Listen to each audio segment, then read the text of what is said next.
light of your love is shining in the midst of the darkness shining. Jesus, light of the world, shine upon us. Set us free by the truth you now bring us. Shine on me, shine on me. If you got your Bibles, go ahead and turn to 1 Timothy chapter 6.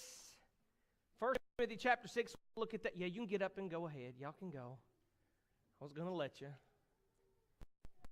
We'll dismiss those to Children's Bible. And while they're doing that, as you're turning there, we have an announcement that we want to make. We want to welcome to our family here John and Jen Berry and their daughter Lakin. She is gone with the kids tonight, but they've been visiting with us for a couple months now, and they're back there. They can stand up or they can wave. You can see John. You can just turn around. He's tall. But we want to welcome them to our family. Make sure you get to know them. Make sure you meet them tonight, and let them know that you love them, you care for them, and you welcome them to our family. And I put their name, and they met with the elders this morning, and I knew that they were going to, and I went ahead and put their name on the Christmas card list. So I was crossing my fingers that there was going to be no problem. I knew there wouldn't be, but we're glad that they're going to be with us, and we're looking forward to putting them to work. As you're turning there to 1 Timothy chapter 6, we're going to go there in just a few minutes, but I want you to take your minds back to Galatians chapter 5. You don't have to turn there, but just remember where we've been over the last several months, where we've been looking at these works of the flesh as opposed to these fruits of the Spirit. And among these works of the flesh, we have envy. Envy is one of these things that we struggle with. We struggle with this thing because it's in our flesh. In our minds, we know we shouldn't feel this way. We shouldn't be envious of other people. We shouldn't be jealous of other people. We know that. We understand that. But there's still a part of us that craves that desires that. And we know it's a struggle that we have to deal with just like any other of these works of the flesh that we've mentioned. The fits of anger, the sexual immorality, those things, and the strife, the emulations, we will continue to have to struggle with these things. Can it get easier? Absolutely.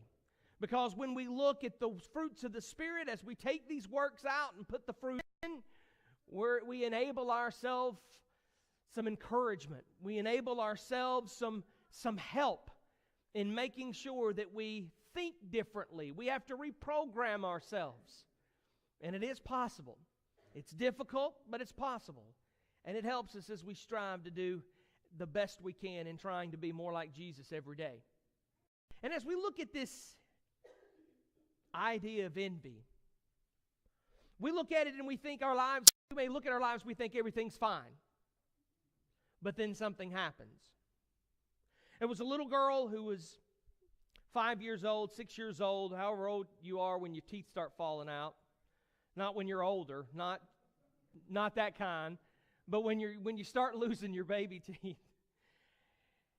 She had lost a tooth. Her mom told her about the tooth fairy, and she put that tooth in an envelope, and she put the envelope under her pillow. She went to sleep. The next morning she woke up, she went and opened up the envelope, and the tooth was gone, but there was $2. I mean, $2 is a lot for a kid that age. I mean, they can do a whole lot with $2. You can't do a lot with $2, but they can do a whole lot with $2. And the kid was excited until she went to her friend's house. And she found out her friend had lost a tooth too. And she put her tooth in an envelope, and she put her tooth under the pillow. But when she woke up the next morning, she went in and there was a $10 bill in hers. She was fine with the $2. She was content with the $2 until she found out her friend got $10.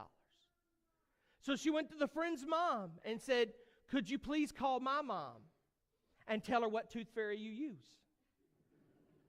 You know, we think we're fine until we hear of someone else, until we hear of something else. We're fine with our wages until we hear somebody else making more than us. We're fine with our cars until we look and see someone's got another one that's a little nicer than ours. We're fine with our homes until we walk into someone else's that's a little nicer than ours. We're content with things until we start comparing ourselves to others. And it's when we start comparing ourselves to others, that's where we begin to lose it. If you are in 1 Timothy chapter 6, I want you to follow along as I read verses 6 through 10 and what Paul says to Timothy. But godliness with contentment is great gain. For we brought nothing into this world, and we cannot take anything out of it. But if we have food and clothing, with these we will be content.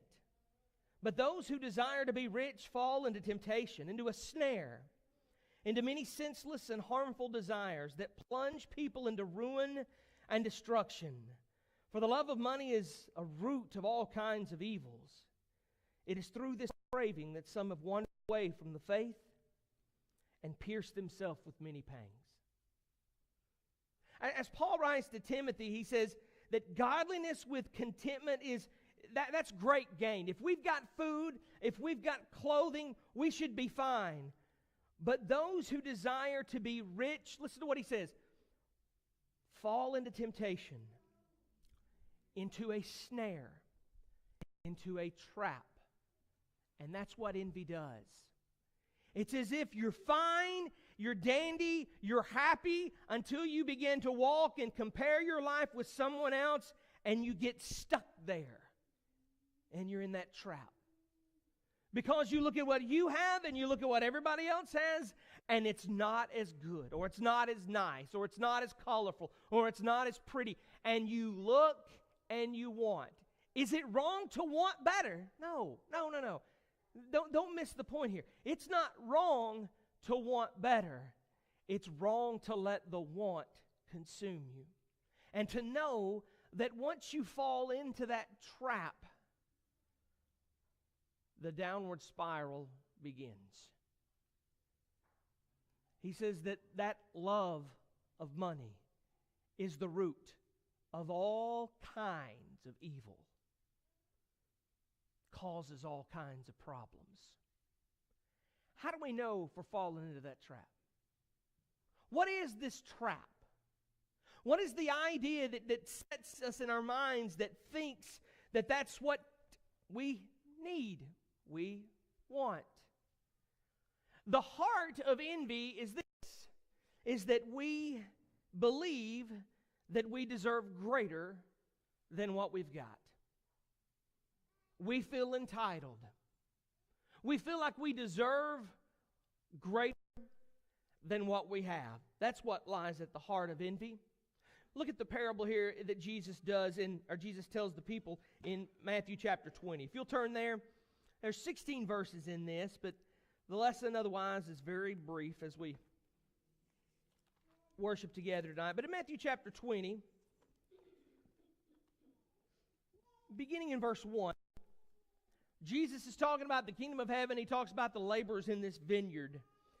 For the kingdom of heaven is like a master of a house who went out early in the morning to hire laborers for his vineyard. After agreeing with the laborers for a denarius a day, he sent them into his vineyard. And going out at the third hour, he saw others standing idle in the marketplace. And he said to them, "You go into the vineyard too, and whatever is right, I will give you." So they went. Going out again about the 6th hour, and about the 9th hour, he did the same. And about the 11th hour, he went out and found others standing. And he said to them, "Why do you stand here idle all day?" And they said to him, "Because no one has hired us." He said to them, "You go into the vineyards too." And when evening came, the owner of the vineyard said to his foreman, "Call the laborers and pay their wages, beginning with the last up to the first." So let's wrap our minds around what's happening. Jesus says the kingdom of heaven is like a man who goes out. He has this vineyard and he needs workers. So he goes out early in the morning. He says, "How many people need a job? How many need some work to do? I will pay you a denarius for the day's wage." And that was the day's wage. One denarius was a day's wage. You go out and work and I'll pay you what you deserve. So they go out and work. He goes out later on in the morning. He finds some more. He sends them out into the vineyard as well. Twice more, he comes out and finds people standing by till about the 11th hour, meaning they would only get about 1 hour of work left. And he sends them into the vineyard as well to work. Now you would think, as we do today, paid by the hour, you would think if the denarius is going to be for the whole 12-hour day or the 8-hour shift, you could break that down into these increments and you would be able to deliver what this one made and what this one made, and the one that worked the full day would earn the full wage and everybody else would earn a little less. Well, that's where we're wrong in the parable. Because this is what happens. Call the laborers, pay them their wages, beginning with the last group, the ones that only worked just an hour. When those were hired about the 11th hour came, each of them received a denarius. Now when those hired first came, they thought they would receive more. But each of them received a denarius. And in receiving it, they grumbled at the master of the house, saying, "These last worked only 1 hour, and you have made them equal to us, who have borne the burden of the day and the scorching heat." But he replied to them, "Friend, I'm doing you no wrong. Did you not agree with me for a denarius? Now take what belongs to you and go. I choose to give to this last worker as I give to you. Am I not allowed to do what I choose with what belongs to me? Or do you begrudge my generosity? So the last will be first, and the first will be last." The parable wasn't about the last workers, though it was about the ones that worked all day. When he paid those last hour workers that full wage, you could sense, if you're one of these day workers, you work the whole day, you're thinking, they just worked that little. We may get 12 denarii. We may get that much. He gave one for an hour and we worked the whole shift. We're going to be rich. He's going to pay us that. And when they get up there, they receive the same amount. They scratch their heads. It doesn't make sense. See, they had agreed to work for that denarius. And they were content to work for that denarius until they found out that they didn't have to work that hard. That they didn't have to work that long to get the same amount. That someone came in and didn't have to do nowhere near the amount of work that they had to do, and they got paid just as much. And to them, it wasn't fair. And is it fair? No. No. But the quicker we learn that life's not fair, the better. The quicker we understand that life is not about being fair, and if we truly want fair, do we really want to present that question to God? What is fair? Is that we deserve a devil's hell. But in His generosity, He gives us that home in heaven. That's the mindset that a lot of us have, that we feel like we deserve greater than what we've got. So how do you know if you've fallen into this trap? Well, when we look at the early stages, I think most of us, we're not controlled by an envious heart. We're not completely evil. We don't do everything we can to get that almighty dollar. For the most part, most of us, I think we're fairly content with that little bit of our lives. The rest of it, we do want more. We do think we deserve more. We do want to get what others have. And that's what drives us. And if that's who we are, then we've fallen into the trap. Solomon says in Proverbs 14, verse 30, "A tranquil heart gives life to the flesh."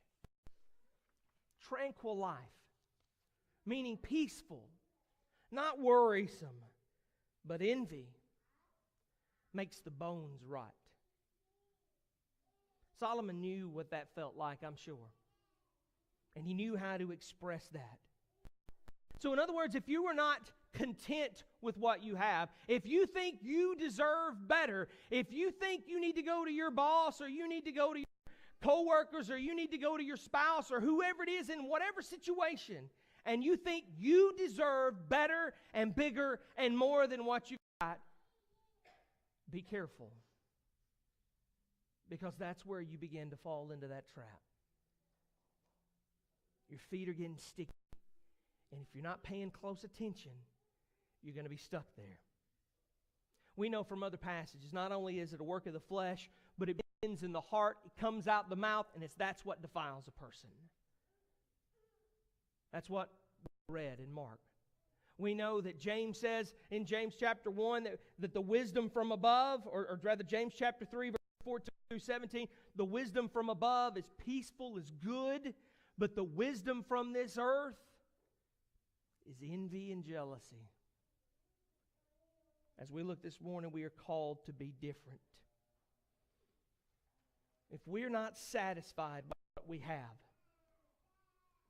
if we're not content, we're falling into that trap. Look at Philippians, if you got your Bibles with you. Look at Philippians chapter 4, verse 11. And listen to Paul as he writes this. Philippians 4, verse 11.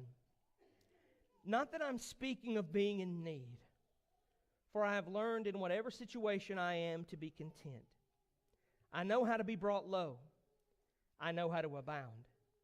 In any and every circumstance, I have learned the secret of facing plenty and hunger, abundance and need. I can do all things through Him who strengthens me. See that verse, when we think of I can do all things through Christ which strengthens us, we think of that in that comes with great power, and it does. It comes with great power, and it comes with responsibility, that we have this great power within us, that we can do all things through Christ. But in the context of what Paul is talking about, he's talking about when he's in need, when he's hungry. He knows that he will be able to fight through those things, be content, because he has Christ. Because that is what offsets the envy. That is what brings about contentment. And godliness with contentment. There's great gain in that. There was a letter that was written here by William Boyce in a prayer. He wrote this. Dear Lord, I've been rereading the record of the rich young ruler, and obviously wrong choice. But it has set me to thinking, no matter how much wealth he had, he could not ride in a car. He could not have any surgery. He could not turn on a light or buy penicillin. He could not watch TV. He could not wash dishes in running water. He could not type a letter. He couldn't mow a lawn. He couldn't fly in an airplane. He couldn't even sleep on a mattress. He couldn't talk on the phone. If he's described as rich, then what am I? The only type of comparison a Christian should be comparing is not with each other and not with our things, not with our toys, our homes. The only comparison that we need to make is that of Christ and what He supplied with us and what we can have more with Him. That's the only comparison that He wants us to make. How much are we living like Christ? When we look at His life, the perfection that He displayed, and ours and what little we have, and we strive to do our best to earn that. Not earn that. Don't misunderstand me, but we strive to work hard to get to that point of being like Christ. There was a Dear Abby letter received several years ago from a teenage girl, 15 years old, and she writes, Dear Abby, happiness is knowing that your parents won't almost kill you if you come home a little late. Happiness is having your own bedroom. Happiness is having parents that trust you. Happiness is getting the maybe we should have read this when the teens were here. Happiness is getting the telephone call you've been praying for. Happiness is getting good grades and making your parents who don't fight. Happiness is knowing that you're well dressed as anybody. Happiness is something that I don't have. 15 and unhappy. A couple days later, a 13-year-old girl writes in to Abby. Dear Abby, in response to that letter, happiness is being able to walk. Happiness is being able to talk. Happiness is being able to see. Happiness is being able to hear. Unhappiness is reading a letter from a 15-year-old girl who can do all these things and still says she isn't happy. I can talk, I can see, I can hear, but I can't walk. I'm 13, and I'm happy. You see, when we look at what it means to be truly happy, what it means to be content, envy begins to rot that out. It begins to take our lives and eat at us like a leprosy, just making us leprous, just eating us from the inside out, till we become so distraught and unhappy with our lives, we don't feel like we can go on. True happiness comes in the joy that we've discussed of the fruit of the Spirit. That true happiness comes in that love, that peace, that patience and kindness and goodness, the last one we looked at last week. That's where the true happiness, that true joy comes from, not in these things that rot out our bones. So look at your life. Look at what you have. For a moment, look at what you have. And be happy with what you have. I know you may not have everything you want. I know you may feel like you have everything you deserve. But you're here. And for the most part, we're all going to go home tonight, to a warm bed, to a good meal, probably even watch a little TV, and enjoy the company of our family. And there's a lot of people that can't have that. How dare we be envious of others? Look at your life tonight. Don't compare. Just think.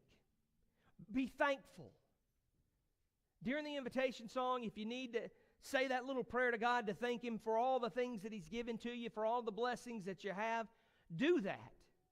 If you've lived your life out of accordance with His will, if you've went by the wayside, and if you've been caught in sin, if you've been struggling with sin and you need to come out of it, now's the time to step out. Maybe one of the evils that you fell into came because you were envious of someone else.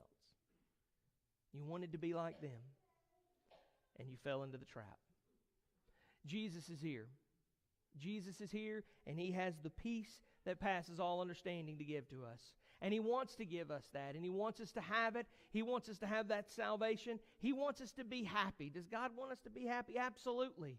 He wants us to be happy within the confines of His realm. So if there's something amiss, come back to His realm tonight and fix it, as we stand and sing that invitation song.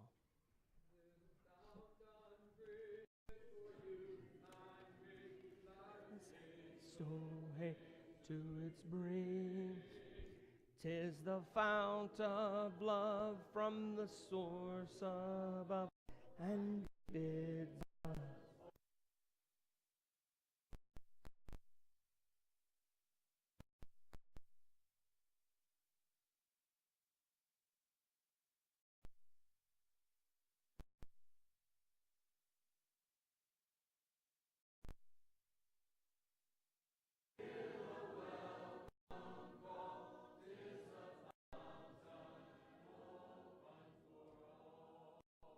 Shine.